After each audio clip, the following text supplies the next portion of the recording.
उपस्थित भारतीय जनता पार्टी के वरिष्ठ नेता और पूर्व मुख्यमंत्री श्रीमान बीएस येदियुरप्पा जी, हमारे प्रदेश अध्यक्ष भाई नलिन कटील जी, श्री अरुण सिंह जी, श्री श्रीरामुलु जी, श्री आनंद सिंह जी, श्री कराड़ी संगन्ना जी, श्री देवेंद्रप्पा जी, श्री एम.बी. नंदीश जी, हमारे जिला अध्यक्ष गोनल मुरारी गौड़ा जी, और आज इस विशाल जनसभा में संडूर की भूमि पर आए हुए मेरे प्यारे भाइयों, बहनों, माताओं और मेरे जिगर के टुकड़े जैसे युवा मित्रों, सबसे पहले संडूर की भूमि से कुमार स्वामी देव और भगवान विठोबा को प्रणाम कर मैं मेरी बात की शुरुआत करता हूं। ये कर्नाटक का ये हिस्सा भगवान हनुमान की जन्मस्थली भी माना जाता है। मैं अंजनी पुत्र वीर हनुमान को प्रणाम कर मेरी बात की शुरुआत करना चाहता हूं। ये हक्का बुक्का की भूमि है, ये भूमि कृष्णदेव राय की भूमि है, ये भूमि यशवंतराव घोरपड़े की भूमि है। ये भूमि को प्रणाम कर मैं मेरी बात की शुरुआत करना चाहता हूं। सबसे पहले मेरे आने में 2 घंटा लेट हुआ, इसके लिए मैं क्षमा प्रार्थी हूं। 2 हाथ जोड़कर आपसे क्षमा की मांग करता हूं। मुझे तो था कि संडूर के लोग, हॉस्पेट के लोग चले गए होंगे, मगर ये विशाल जनसभा बताती है 2 घंटा बाद भी आप बैठे हो, वो बताता है कि यहां पूर्ण बहुमत की भारतीय जनता पार्टी की सरकार बनने जा रही है। मित्रों, 2014 और 19 में आपने मोदी जी को आशीर्वाद दिया, मोदी जी प्रधानमंत्री बने। 18 के चुनाव में येदियुरप्पा जी के नेतृत्व में भारतीय जनता पार्टी सबसे बड़ी पार्टी बनी, मगर कुछ सीटें हमें कम दे दी। और उसके बाद ये जेडीएस और कांग्रेस का सत्ता का खेल चालू हुआ, भ्रष्टाचार का केस चालू हुआ।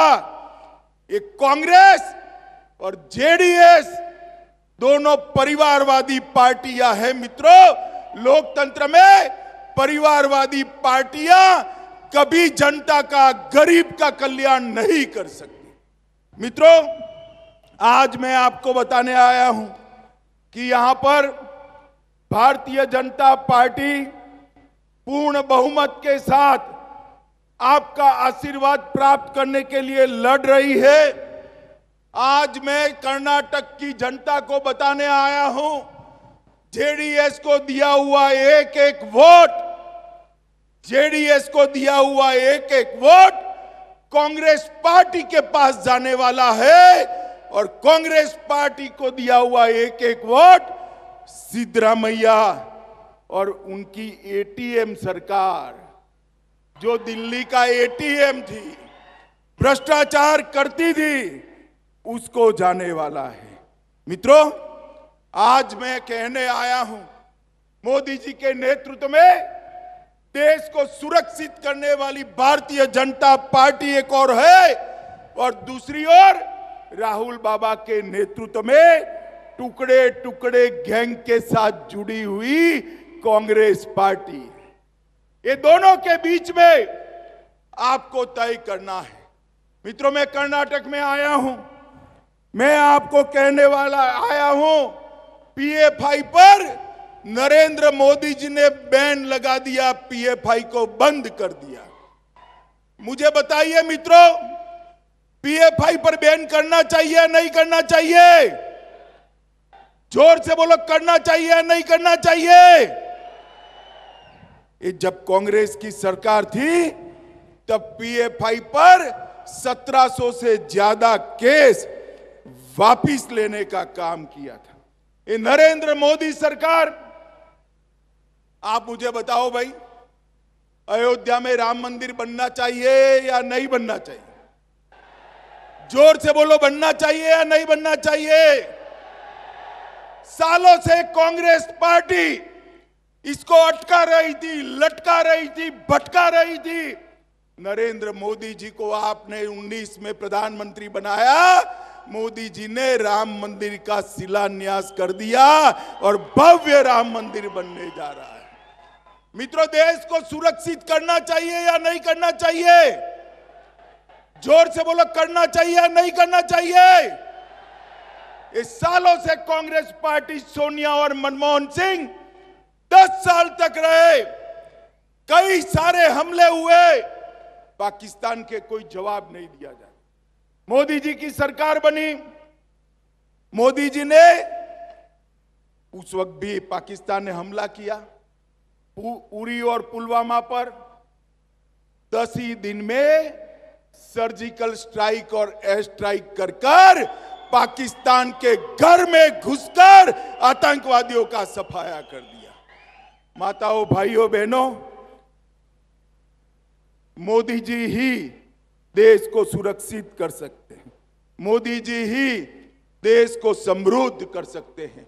एक कांग्रेस पार्टी नहीं कर सकती। एक सीएम पद है, सीएम के लिए डीके शिव कुमार और सिद्धरामैया दोनों लड़ रहे हैं और दूसरे भी कई प्रत्याशी तैयार हैं। इनकी लड़ाई में कर्नाटक की जनता का कल्याण नहीं होगा। कल्याण, कर्नाटक का कल्याण करना है तो केवल और केवल भारतीय जनता पार्टी की सरकार चाहिए। मित्रों, मोदी जी ने गरीबों के घर में गैस भेजा, शौचालय भेजा, बिजली भेजी, बैंक अकाउंट भेजा, 5 लाख तक का स्वास्थ्य का पूरा खर्चा उठाया। और मुझे बताओ, बेल्लारी वालों, हॉस्पिटल वालों, सबने कोरोना का टीका लिया है या नहीं लिया है? कोरोना का वैक्सीनेशन हुआ है? वो जरा हाथ ऊपर करो तो। सबका हो गया ना? एक पैसा देना पड़ा है क्या? जरा जोर से बोलिए, देना पड़ा है क्या?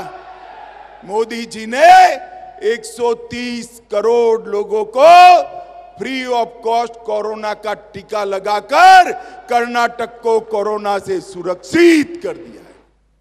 मोदी जी ने हर गरीब के घर में 2.25 साल से प्रति व्यक्ति, प्रति माह 5 किलो चावल या रागी या गेहूं या ज्वार ये भेजकर गरीब के चूल्हे को जलते रखने का काम देश के प्रधानमंत्री जी ने किया है।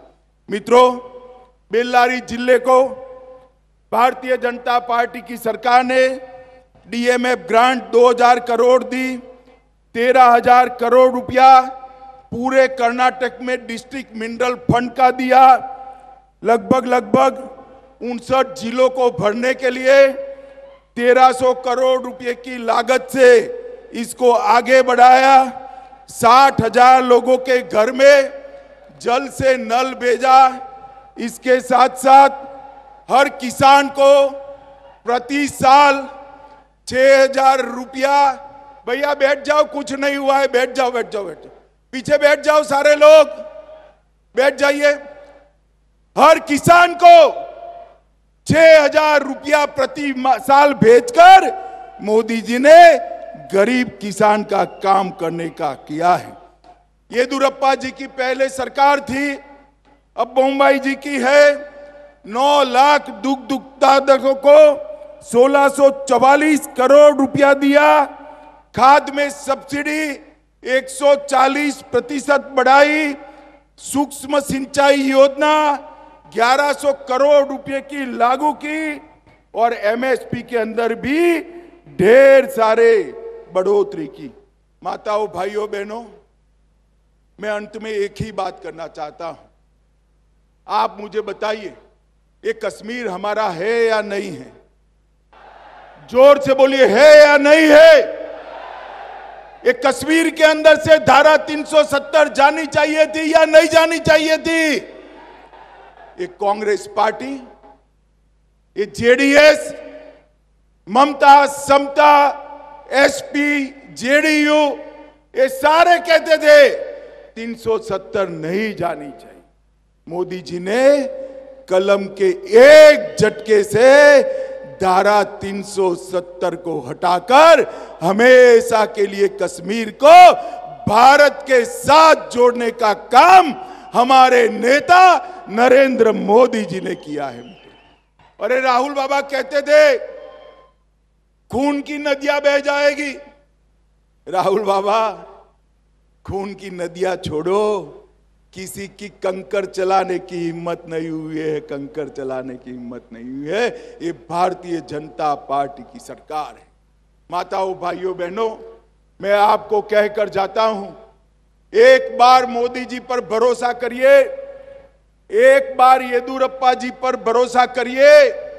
हम कर्नाटक में एक ऐसी सरकार देंगे जो 5 साल में कर्नाटक को भ्रष्टाचार से मुक्त करेगी और कर्नाटक को पूरे दक्षिण का 1 नंबर का राज्य बनाएगी। ऐसी सरकार हम देंगे। मुझे बताओ, कमल के निशान पर वोट करोगे? अरे ऐसे नहीं भाई, हाथ ऊपर उठाकर बताओ, कमल के निशान पर वोट डालेंगे? जोर से बोलिए, डालेंगे? मोदी जी का हाथ मजबूत करेंगे? मोदी जी को मजबूत बनाएंगे, पूर्ण बहुमत की सरकार बनाएंगे। तो मेरे साथ दोनों हाथ उठाइए, उठाइए दोनों हाथ और प्रचंड आवाज से बोलिए, भारत माता की, भारत माता की, वंदे वंदे वंदे। फिर से एक बार, मुझे आने में बहुत देरी हुई, इसलिए आपकी समापना कर कर मेरी बात को समाप्त करता हूं। वंदे मातरम।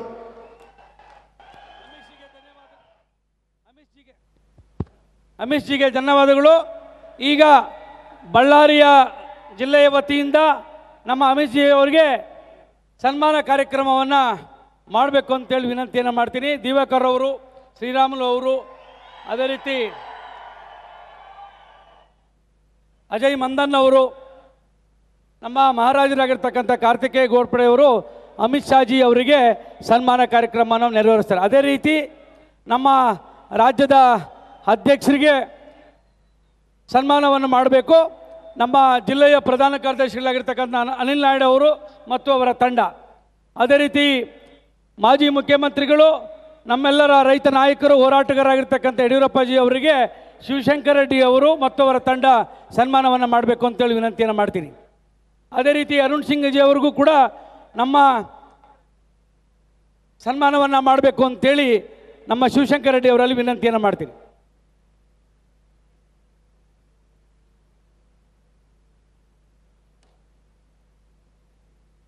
ಅದೇ ರೀತಿ ಕುಡಿಯುವ ನೀರಿನ ಯೋಜನೆಗೆ ಸಂಬಂಧಪಟ್ಟಂತೆ ಕಾರ್ತಿಕೇಯ ಗೋರ್ಪಡೆ ಅವರು ಸಂಡೂರಿನ ಪರವಾಗಿ ಮನವಿಯನ್ನು ಕೊಡ್ತಾ ಇದ್ದಾರೆ.